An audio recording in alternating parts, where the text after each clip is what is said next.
Hare Krishna. Welcome back to our series on Demystifying Reincarnation. We are now discussing about near-death experiences. And in the previous session, we discussed about how near-death experiences cannot be explained simply as hallucinations or guessworks. How would we explain people who, while they were unconscious, not only aware of their circumstances, but also of things beyond their circumstances?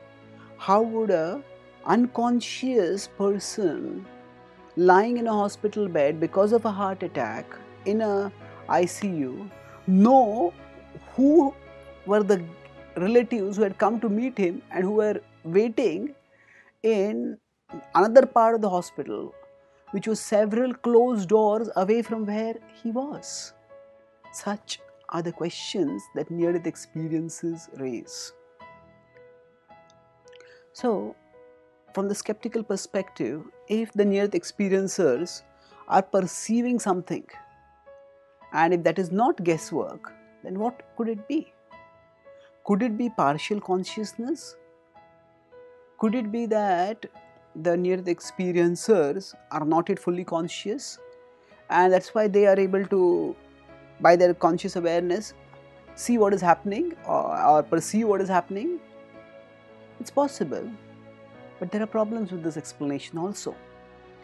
The first problem is that why are there only sights? Why sights only, or primarily sights?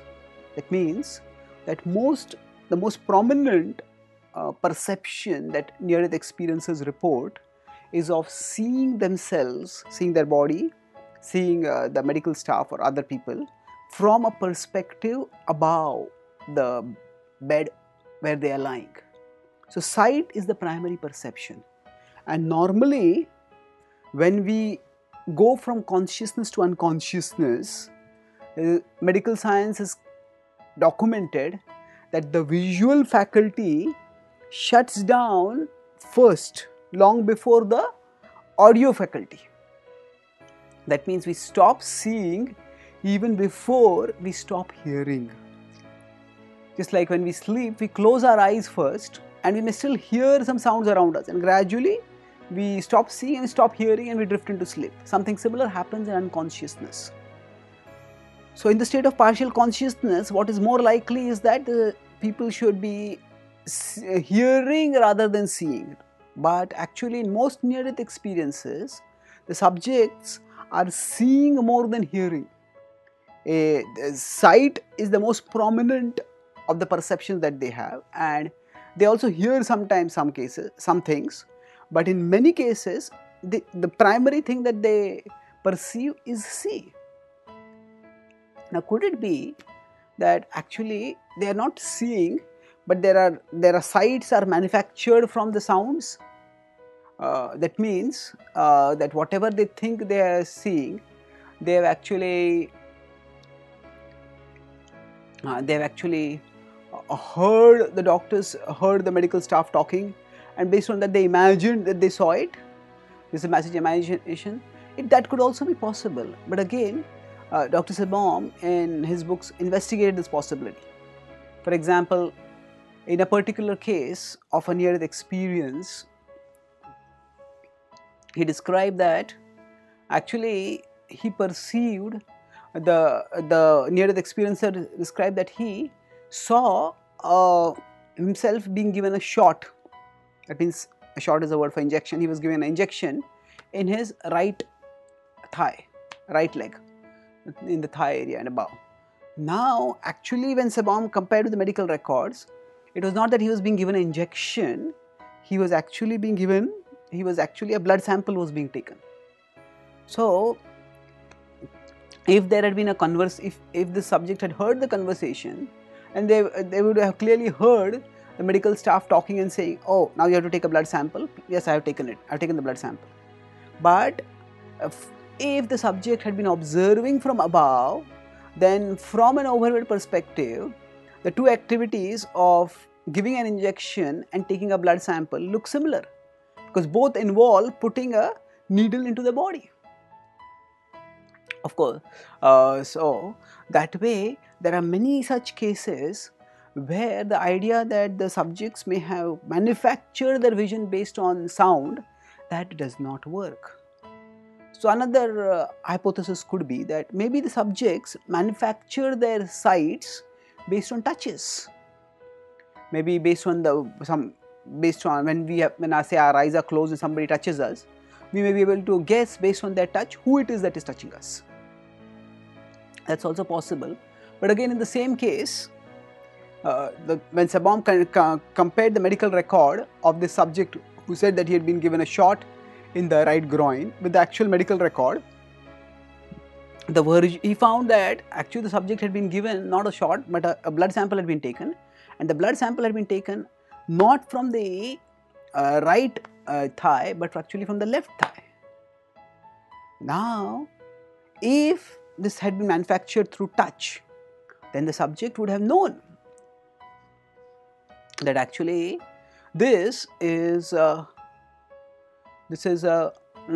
is in the left thigh. But if he had been seeing from above, just like in a mirror, our right side comes on the left and the left side comes on the right. So similarly, if the subject had been seeing from above, he would have thought that it was the right thigh.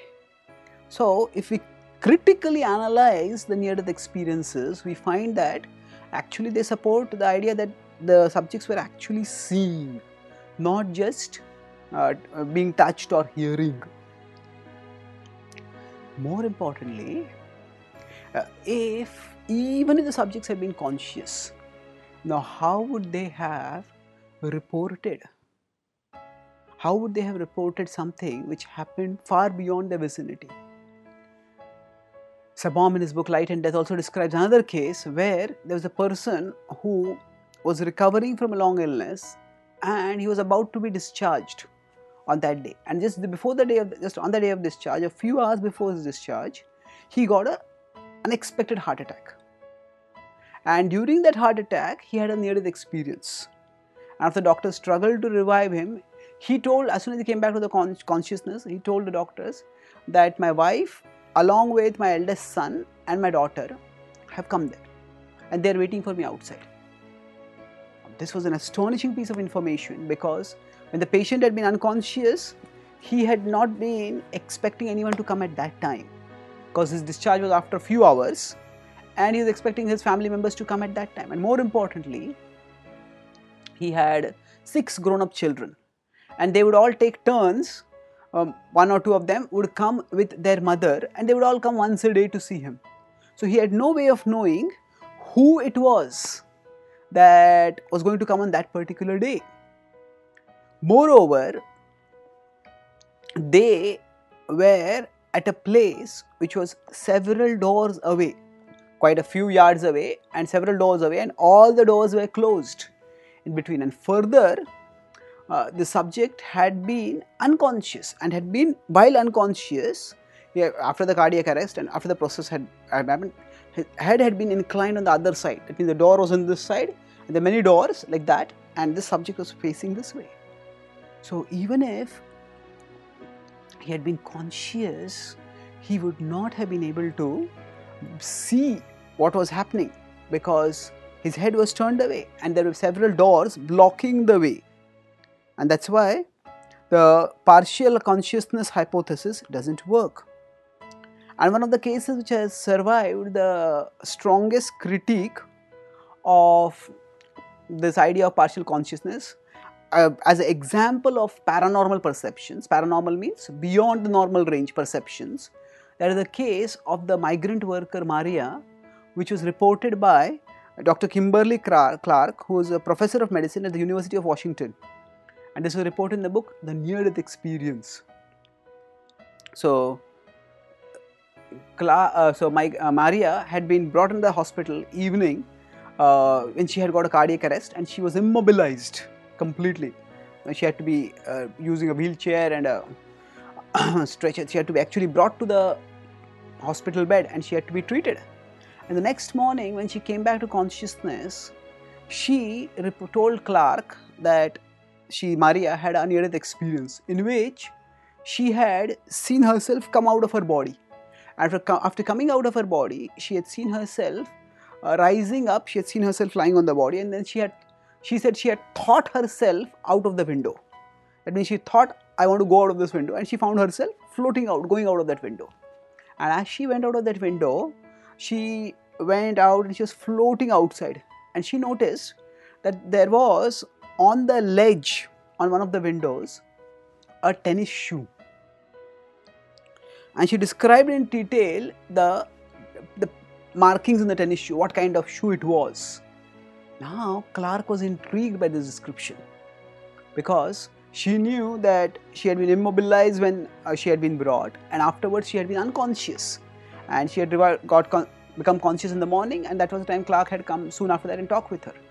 So Clark went and investigated, and she went 1, 2, 3, 4. She looked out through several windows, peering down and trying to see whether there was on the outside window ledge anywhere a tennis shoe.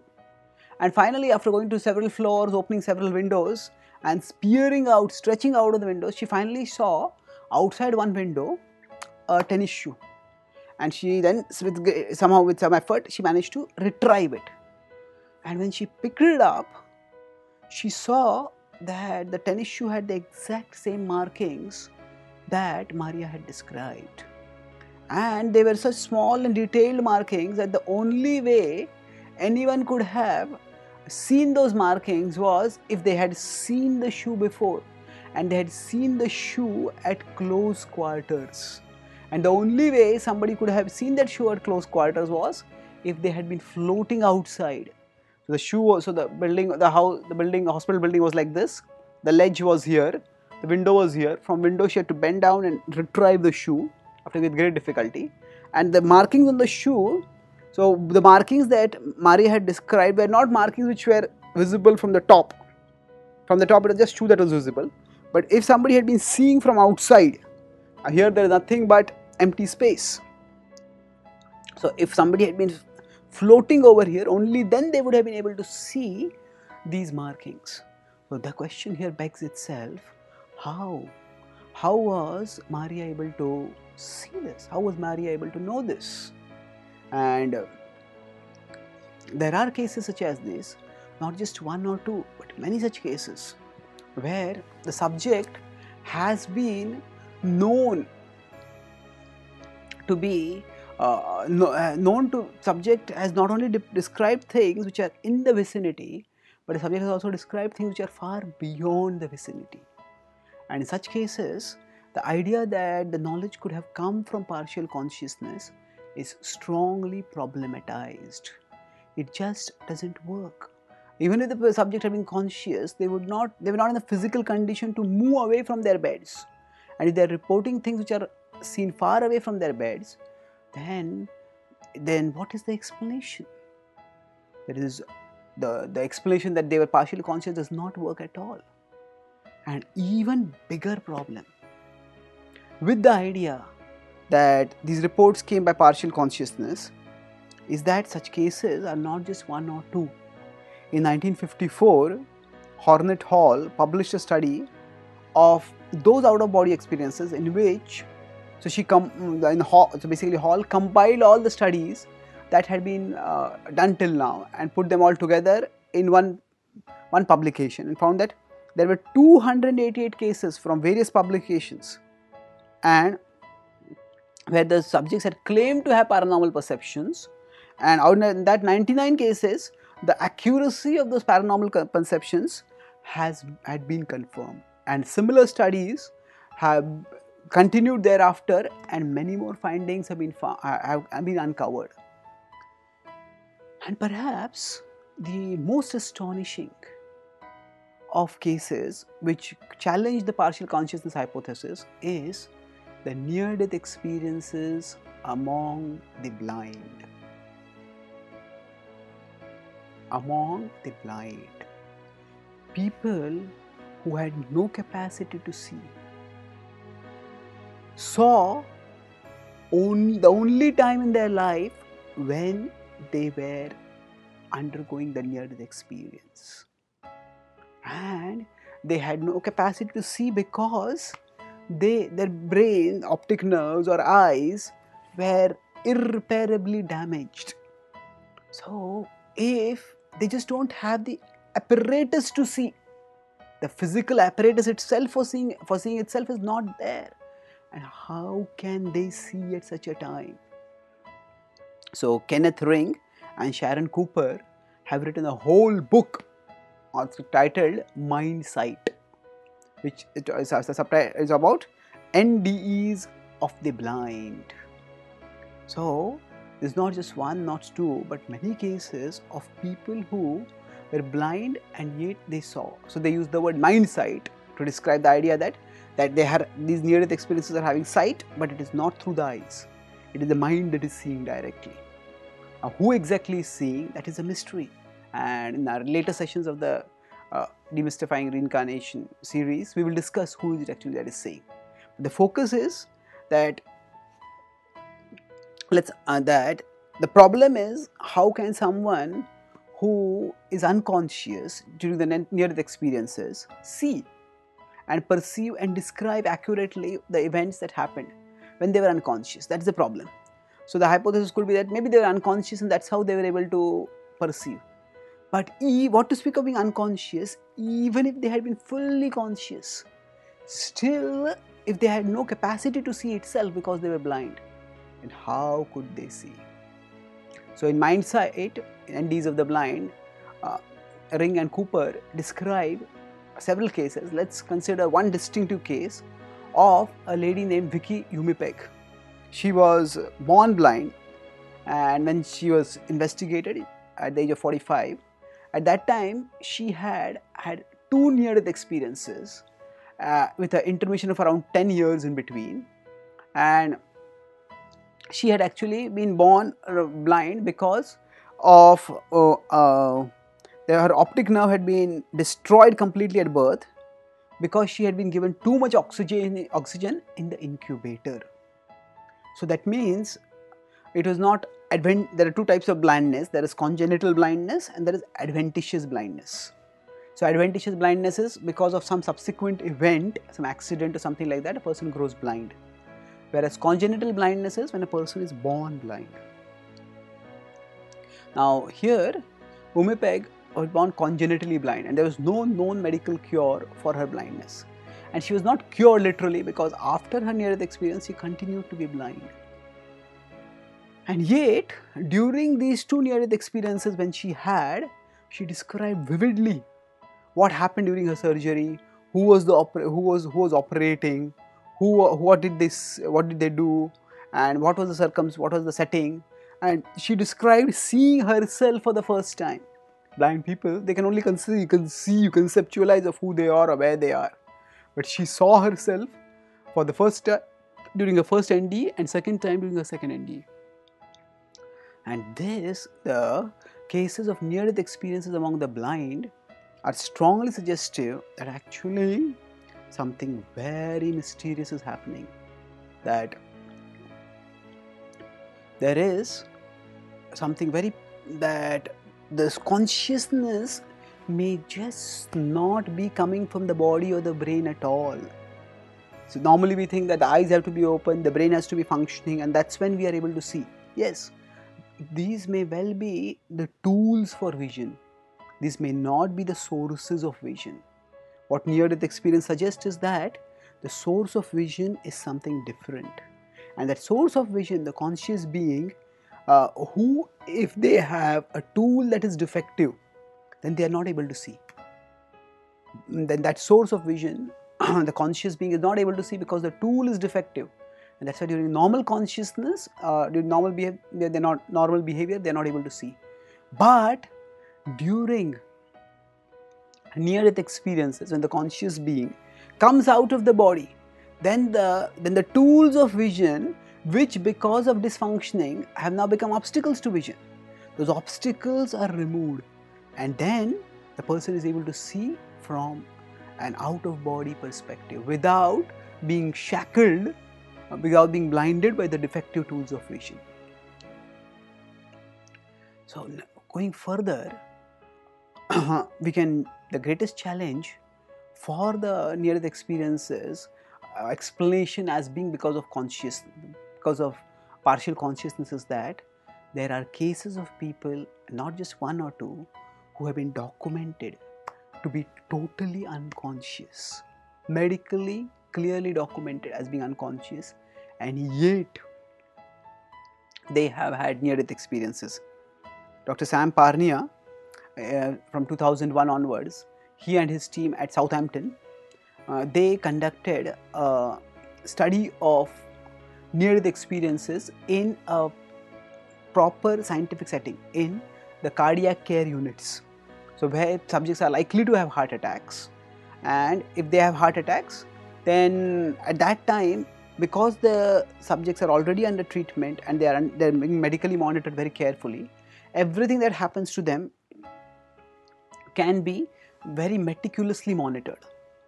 So for example, if a near-death experiencer describes that, okay, I saw this, and then if the subject has already been admitted in the hospital and everything is going on systematically, then the medical records can be compared. Okay, this thing, if the subject said, oh, I heard the doctor speak this to the nurse, and then it can be compared to the medical records, what time did the doctor speak this to the nurse? Or if they say, okay, I was given this injection, or this, my head, my chest was cut like this, you can find out, okay, what time was the incision applied? And then when that timing is found, then they can find out what was the condition of the subject at that time as per the medical report. So Parnia and his team found again and again that under this cardiac under this cardiac care in this cardiac care units, under proper medical monitoring, there were NDRs, there were subjects who had experienced near-death experiences at a time when they had no pulse, no heartbeat, no respiration, they had dilated pupils, and they were actually known to be, they would have been considered dead at that time. Clinically they would have been considered dead because the symptoms of life were not present at all. No pulse, no heartbeat, no breathing. The brain activity at such times goes down to flat, and under such documented, clearly, undisputably documented conditions, what was found? Not one, not two, but 11% of the subjects reported near-death experiences. And Sam Parnia said, after on uncovering this finding, that something profound is going on here. That something goes on even when conventional science says that the body has stopped functioning. Something which may be the mind, the soul, whatever you want to call it, it goes on. In our next session, we'll discuss in detail 2 cases of people who were medically documented to be unconscious and yet they were conscious and had near-death experiences. In this session, we discussed, to summarize, we discussed the partial consciousness hypothesis as an explanation for near-death experiences. So, the problems with this hypothesis are, firstly, normally when we go towards unconsciousness, our visual faculty shuts down first. Whereas, most subjects who have near-death experiences describe sharp visual perceptions, prominent visual perceptions, and sometimes exclusively visual perceptions. They could not have manufactured these sights through sounds or touches, because the way they reported it would have been different if they had inferred it from sounds and touches. Like a person feeling that he was given an injection when actually blood was drawn, a person feeling that he was given the injection in his right thigh when it was given to him actually in the left thigh. And then, more importantly, there are subjects who have described near-death experiences which are beyond their vicinity. So we discussed 2 cases. The case of this subject who had a heart attack, and while he was recovering, he was about to discharge, and he described that who were the relatives who had come to meet him while he was unconscious, head turned away, and with several closed doors between him and those relatives, when he could have no knowledge of which of his relatives were going to come to meet him, and he was not expecting them to come at that time also. And secondly, the case of Mariad, reported by Kimberly Clark, where she described in detail the shoe, that was tennis shoe that was hanging, or that was on a ledge outside a window, and described details which could not have been known except seen by somebody who was floating from outside. Then we discussed the sensational near-death experiences of of people who were blind from birth. So that was Vicky Umipeg's case of, she had the only time in her life she could see was when during her two near-death experiences. And then lastly we discussed how during documented unconsciousness, the cases which were found by Sam Parnia of people who still had near-death experiences. So thank you very much. Hare Krishna.